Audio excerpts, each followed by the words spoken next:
Reporte 100. Le agradezco al analista Eduardo Torreblanca, analista financiero, que esté con nosotros esta mañana en Reporte 100. Eduardo, ¿cómo estás? Buenos días. Bien, Juan Carlos, me gusta saludarte. Muy buenos días y buenos días a tu auditorio. Gracias por estar con nosotros. Causó mucha conversación esta conferencia de 4 horas. Eduardo, 4 horas de Carlos Slim. ¿Cómo lees esta salida de Carlos Slim, Eduardo? Bueno, yo creo que las pocas veces que sale a una conferencia, convoca a conferencias mayúsculas en cuanto al número de invitados, y lo hace, regularmente cuando considera que se están manejando temas que no necesariamente le convienen, como el afirmar que ha sido un empresario que ha recibido muchos beneficios del presidente de la República.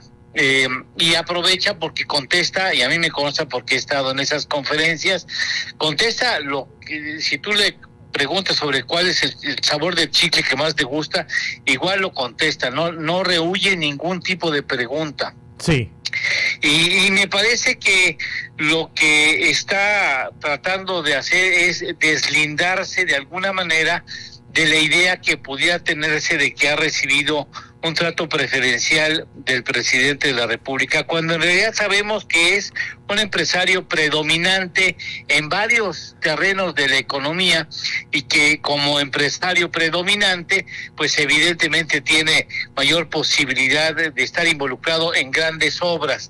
Ese es por un lado. Por el otro, también reconoce que existen diferencias con el presidente de la República, citando específicamente la excesiva militarización de la economía, cosa que se ha dado en los pasados 5 años, y me parece que trata de evitar un asunto, al menos no se trató con la profundidad que merecía el hecho de los dos elementos que desde mi punto de vista, Juan Carlos, son fundamentales hoy en la economía. Uno es la presencia de la delincuencia organizada, que puede tener un papel, esperemos que no, pero un papel predominante en el proceso electoral que estamos por vivir, sí, determinando qué candidatos a determinados puestos popular le convienen a ellos que salgan beneficiados por el voto. Y por el otro lado, el asunto de Petróleos Mexicanos, que me parece que es un asunto muy importante, que finalmente será una gran piedra en el zapato de la próxima administración federal, gane quien gane, ¿no? Sí, está bien cuesta arriba, Eduardo Torreblanca, que no exista esta percepción, o que se vaya esa percepción de que ha sido beneficiado Carlos Slim. Estoy leyendo un libro del periodista argentino Martín Caparrós, que se llama El Mundo Entonces, y dedica un capítulo a los multimillonarios del mundo. Y habla de Carlos Slim, Martín Caparrós, y dice que Carlos Slim pues se benefició de la privatización, de las privatizaciones de Carlos Salinas, y que su fortuna hoy en día es producto de la corrupción de Carlos Salinas. Así, en esas palabras, la pone Martín Caparrós. O sea, no es una percepción únicamente aquí en México, también en varias partes del mundo, Eduardo. Sí, bueno, evidentemente el parteaguas, él comienza cascando el mercado financiero mexicano, conociendo cómo se manejan las acciones, y después el gran paso importante como un empresario hegemónico en el país lo da con la adquisición de Teléfonos de México, donde se habla de que incluso llegó a algún acuerdo con el entonces presidente Carlos Salinas de Gortari, y por eso incluso se hacía referencia de que la empresa pudo haberse llamado Carlos San Charles, ¿no?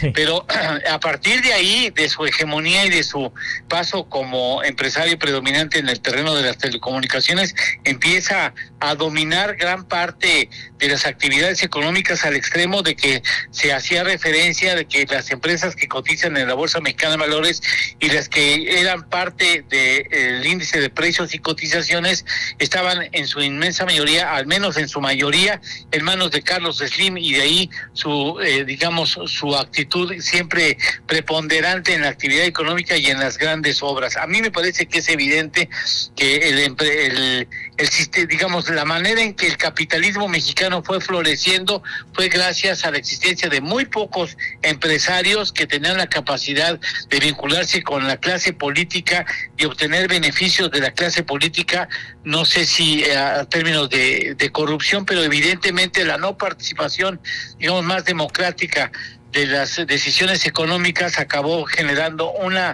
un sector económicamente muy poderoso en muy pocas manos que acuñaron una gran fortaleza económica, y que de ahí viene una distribución muy inequitativa de la riqueza en la medida en que se concentró en muy pocas manos gran parte de la riqueza nacional. Sí, Eduardo, México tiene dueños, e indudablemente uno de los dueños de México se llama Carlos Slim, y Carlos Slim ha criticado la participación del ejército en muchas tareas, dijo, criticó que el presidente López Obrador le haya dado tantas facultades al ejército mexicano. ¿Le está tirando línea a la próxima presidenta Carlos Slim sobre el tema del ejército?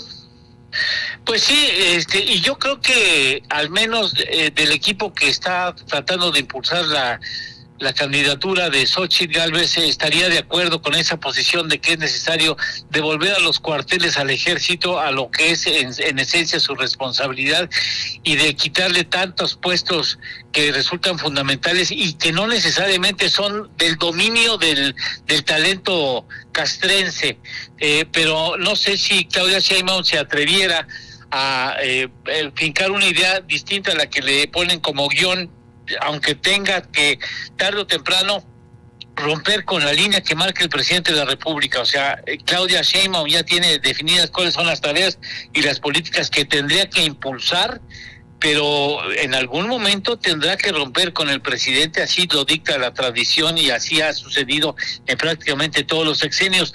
No sé cuándo se venga a dar este rompimiento, pero de que se va a dar sobre todo porque tenemos un presidente, Juan Carlos, muy hegemónico, que no desea que las cosas se salgan de como él concibe deben de ser en este país. Inclusive ya como expresidente seguirá queriendo tener hegemonía en el marcaje de las políticas públicas, ¿no? Sí, y finalmente el reclamo de Carlos Slim, que pues prácticamente dice Telmex está en números rojos porque esta administración y las anteriores no le han permitido participar en la televisión de paga.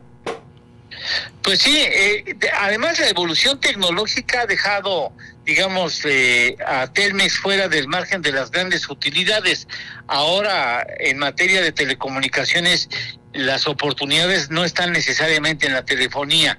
Y sí, y déjame darte un asunto que es exclusivo, que pocas personas saben y que pudiera ser definitorio o al menos muy importante en el proceso electoral, porque para las personas que están dentro del INE es muy importante contar con un sistema telefónico eficiente que les permita comunicar sus respectivos distritos y el resultado de las boletas o de la instalación de las casillas digamos al cuerpo central del INE, del Instituto Nacional Electoral.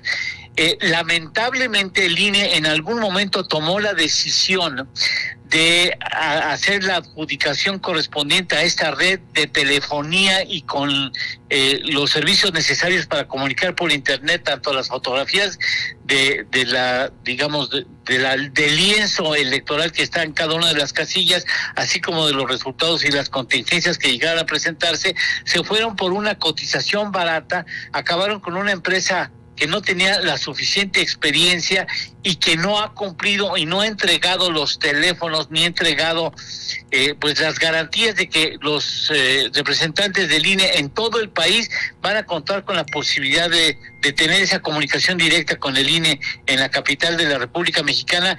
Le están rescindiendo el contrato y ahora están viendo precisamente con la empresa que encabeza Carlos Slim de qué manera pudieran sustituir esa emergencia a la que se está presentando, y evidentemente el precio va a variar y va a salir mucho más caro de lo que inicialmente esa empresa de Carlos Slim había cotizado ese tipo de servicios, para que veamos por qué de alguna manera esa posición hegemónica acaba siendo preponderante en ciertos casos y en ciertas licitaciones que se tienen que dar en la economía mexicana. Eduardo Torreblanca, muchas gracias como siempre. Gracias a ti, Juan Carlos, que tengas un buen día. Igualmente es el analista financiero Eduardo Torreblanca explicándonos esta salida de 4 horas de Carlos Slim. Reporte 100.